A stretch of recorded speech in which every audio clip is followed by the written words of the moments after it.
ಕೋಟೆನಾಡಿನ ಗಲ್ಲಿ ಗಲ್ಲಿಯಲ್ಲೂ ಇವತ್ತು ರಾಜಾಹುಲಿಯ ಕೂಗು ಕೇಳ್ತಾ ಇತ್ತು. ಬಿಎಸ್ವೈ ಅಭಿಮಾನೋತ್ಸವಕ್ಕೆ ಅಭಿಮಾನಿ ಸಾಗರವೇ ಹರಿದು ಬಂದಿದ್ದು ಯಡಿಯೂರಪ್ಪನವರನ್ನ ಅಮಿತ್ ಶಾ ಹಾಡಿ ಹೊಗಳಿದ್ದಾರೆ.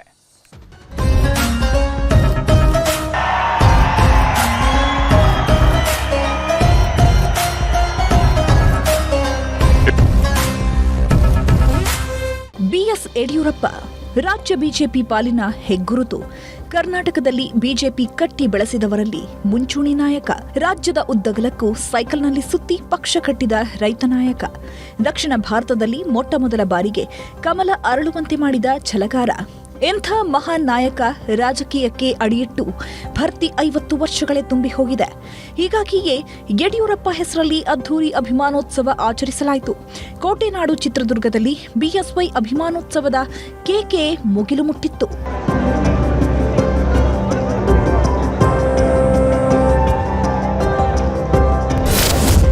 ಚಿತ್ರದುರ್ಗದಲ್ಲಿ ಬಿಎಸ್ವೈ ಅಭಿಮಾನದ ಹೆಗ್ಗುರುತು. ಲಕ್ಷಾಂತರ ಜನರ ಮುಂದೆ ಬಿಎಸ್ವೈ ಅಭಿಮಾನೋತ್ಸವ. ಯಡಿಯೂರಪ್ಪ ಪಾಲಿಗೆ ಇವತ್ತು ಮರೆಯಲಾಗದ ದಿನ. ರಾಜಕೀಯದ ಮುತ್ಸದಿಗೆ ಕಮಲ ನಾಯಕರು ಗೌರವ ಅರ್ಪಿಸಿದ ದಿನ. ರಾಜಕೀಯದಲ್ಲಿ 50 ವರ್ಷದ ಸುದೀರ್ಘ ದಾಖಲೆ ಬರೆದ ನಾಯಕನನ್ನ ಕಮಲ ಪಡೆ ಹಾಡಿ ಹೊಗಳಿದೆ. ಚಿತ್ರದುರ್ಗದ ಮಾತಾರ ಚೆನ್ನಯ್ಯ ಗುರುಪೀಠದ ಹಿಂಭಾಗದಲ್ಲಿ ಬೃಹತ್ ಕಾರ್ಯಕ್ರಮ ಏರ್ಪಡಿಸಲಾಗಿತ್ತು. ಬಿಎಸ್ವೈ ವಿಜಯೋತ್ಸವಕ್ಕೆ ಲಕ್ಷಾಂತರ ಕಾರ್ಯಕರ್ತರು ಆಗಮಿಸಿದ್ದು ಅಮಿತ್ ಶಾ ಜೊತೆ ನಾಯಕರ ದಂಡೇ ಸೇರಿತ್ತು. अमित शाह जी को बहुत बहुत स्वागत, जोरदार तालियों के साथ वेलकम अमित शाह आगमिಸಿ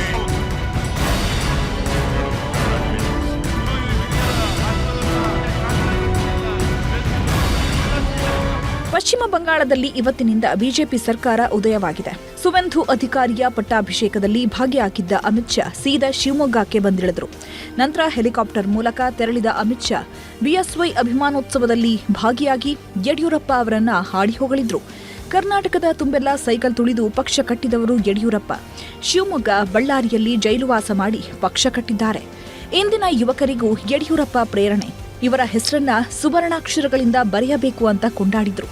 इसका पूरा जीवन आम लोगों के साथ, मगर जो राजनीति में युवा आना चाहते हैं उनको मैं जरूर कहूंगा कि येदियुरप्पा के 5 दशक के सार्वजनिक जीवन और सार्वजनिक जीवन में विशेषकर संघर्ष का जरूर अभ्यास करिए.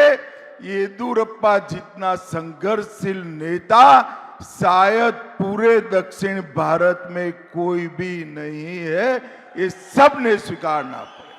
ಅಮಿತ್ ಶಾ ಬಳಿಕ ಮಾತನಾಡಿದ ಯಡಿಯೂರಪ್ಪ ಅಭಿಮಾನಿಗಳ ಹರ್ಷೋದ್ಗಾರ ಕಂಡು ಭಾವುಕರಾದರು. ನನ್ನ 50 ವರ್ಷದ ರಾಜಕೀಯ ಜೀವನವನ್ನ ನಿಮ್ಮ ಅಭಿಮಾನದಲ್ಲಿ ತೇಲಿಸಿದ್ದೀರಾ, ಇದಕ್ಕೆ ನಾನೆಂದೂ ಚಿರಋಣಿ ಅಂದ್ರು. 50 ವರ್ಷ ಕಾಲ ನಿಮ್ಮ ಯಡಿಯೂರಪ್ಪನನ್ನ ಪ್ರೀತಿಯಿಂದ ಸಲಹಿದ್ದೀರಿ, ಅಭಿಮಾನದಿಂದ ಬೆಳೆಸಿದ್ದೀರಿ, ನನ್ನ ಹೋರಾಟಕ್ಕೆ ಶಕ್ತಿ ಕೊಟ್ಟಿದ್ದೀರಿ. ಮುಖ್ಯಮಂತ್ರಿ ಸ್ಥಾನದಲ್ಲಿ ಕುಳಿತು ಅಧಿಕಾರದಲ್ಲಿದ್ದಾಗ ಬೆಳಕು ತೋರಿದ್ದೀರಿ. ನನಗೆ ದೇವರು ಶಕ್ತಿ ಕೊಟ್ಟಿರೋ ತನಕ ಸಂಘಟನೆ ಹೋರಾಟವನ್ನು ನಾಡಿಗಾಗಿ, ದೇಶಕ್ಕಾಗಿ, ಪಕ್ಷಕ್ಕಾಗಿ ನಾನು ಪ್ರಾಮಾಣಿಕ ಪ್ರಯತ್ನ ಮಾಡ್ತೇನೆ. ಇನ್ನು ಬಿಎಸ್ವೈ ವಿಜಯೋತ್ಸವಕ್ಕೆ ಲಕ್ಷಾಂತರ ಜನ ಸೇರಿದ್ರು. ಅವರೆಲ್ಲರಿಗೂ ಊಟ ತಿಂಡಿಯ ವ್ಯವಸ್ಥೆ ಮಾಡಲಾಗಿತ್ತು. ಈ ವೇಳೆ ಲಾರಿಯಲ್ಲಿದ್ದ ಬಾಳೆಹಣ್ಣನ್ನ ನೋಡ್ತಿದ್ದಂತೆ ಜನ ಮುಗಿಬಿದ್ರು. ಟ್ರೈನಲ್ಲಿದ್ದ ಬಾಳೆಹಣ್ಣನ್ನೆಲ್ಲ ತುಂಬಿಕೊಂಡು ಹೋಗಿದ್ದಾರೆ.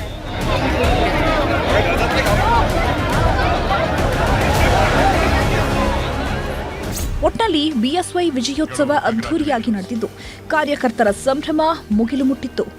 ವಿನಾಯಕ ತೊಡರ್ನಾಳ್, ನ್ಯೂಸ್ 18, ಚಿತ್ರದುರ್ಗ. ಈಗ ರಾಜ್ಯ, ದೇಶ, ವಿದೇಶಗಳ ಇತರೆ ಪ್ರಮುಖ ಸುದ್ದಿಗಳನ್ನು ನೋಡೋಣ.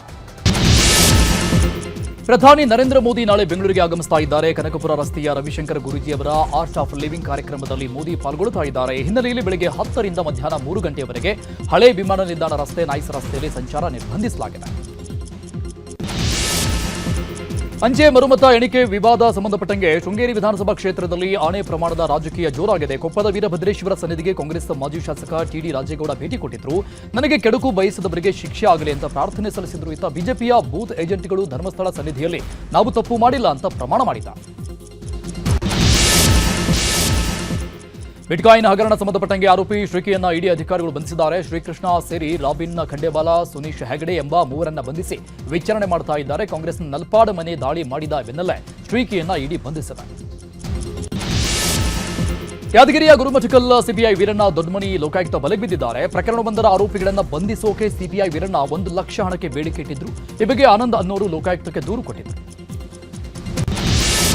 ಬರೋಬ್ಬರಿ 100 ಕೋಟಿ ಅಕ್ರಮ ಹಣ ವರ್ಗಾವಣೆ ಪ್ರಕರಣದಲ್ಲಿ ಪಂಜಾಬ್ನ ಇಂಧನ ಸಚಿವ ಸಂಜೀವ್ ಅರೋರಾ ಅರೆಸ್ಟ್ ಆಗಿದ್ದಾರೆ. ಜಿಎಸ್ಟಿ ಬಿಲ್ಲಿಂಗ್ ಅಕ್ರಮ ವ್ಯವಹಾರಗಳ ಆರೋಪದಡಿ ದಾಳಿ ಮಾಡಲಾಗಿತ್ತು. ಸತತ 8 ಗಂಟೆಗಳ ಶೋಧದ ಬಳಿಕ ಇಡಿ ಅಧಿಕಾರಿಗಳು ಬಂಧಿಸಿದ್ದಾರೆ. ಪುಷ್ಪ 2 ಸಿನಿಮಾದ ಪ್ರದರ್ಶನದ ವೇಳೆ ಕಾಲ್ತುಳಿತದಲ್ಲಿ ಮೃತಪಟ್ಟಿದ್ದ ಮಹಿಳೆಯ ಕುಟುಂಬಕ್ಕೆ ನಟ ಅಲ್ಲು ಅರ್ಜುನ್ ಕುಟುಂಬ ಸಹಾಯ ಮಾಡಿದೆ. ಕಳೆದ ವರ್ಷ ಹೈದರಾಬಾದ್ನಲ್ಲಿ ಕಾಲ್ತುಳಿತ ಉಂಟಾಗಿ ರೇವತಿ ಎಂಬ ಮಹಿಳೆ ಮೃತಪಟ್ಟಿದ್ರು. ಈ ಮಗ ಶ್ರೀಜೇತ್ ಗಂಭೀರವಾಗಿ ಗಾಯಗೊಂಡಿದ್ದ. ಈಗ ಶ್ರೀಜೇತ್ ಹೆಸರಲ್ಲಿ 2 ಕೋಟಿ ಠೇವಣಿ ಇಟ್ಟಿದ್ದಾರೆ ನಟ ಅಲ್ಲು ಅರ್ಜುನ್. ಭಾರತೀಯ ಸಶಸ್ತ್ರ ಪಡೆಗಳ ಚೀಫ್ ಆಫ್ ಡಿಫೆನ್ಸ್ ಸ್ಟಾಫ್ ಆಗಿ lieutenant general NS Raja Subramani ನೇಮಕ ಆಗಿದ್ದಾರೆ. ಹಾಗೆ ಭಾರತೀಯ ನೌಕಾಪಡೆಯ ನೂತನ ಮುಖ್ಯಸ್ಥರಾಗಿ ವೈಸ್ ಅಡ್ಮಿರಲ್ ಕೃಷ್ಣ ಸೋಮನಾಥನ್ ಅವರನ್ನ ಕೇಂದ್ರ ಸರ್ಕಾರ ನೇಮಿಸಿದೆ. ಭಾರತೀಯ ಕ್ರಿಕೆಟ್ ತಂಡದ ಮುಖ್ಯ ಕೋಚ್ ಗೌತಮ್ ಗಂಭೀರ್ ಮಾತಾ ವೈಷ್ಣೋದೇವಿಯ ದರ್ಶನ ಪಡೆದಿದ್ದಾರೆ. ಜಮ್ಮು ಮತ್ತು ಕಾಶ್ಮೀರದ ಕತ್ರಾದಲ್ಲಿರುವ ಮಾತಾ ವೈಷ್ಣೋದೇವಿ ದೇವಸ್ಥಾನಕ್ಕೆ ಕುಟುಂಬ ಸಮೇತ ಗೌತಮ್ ಗಂಭೀರ್ ಭೇಟಿ ಕೊಟ್ಟು ಪ್ರಾರ್ಥನೆ ಸಲ್ಲಿಸಿದ್ದಾರೆ.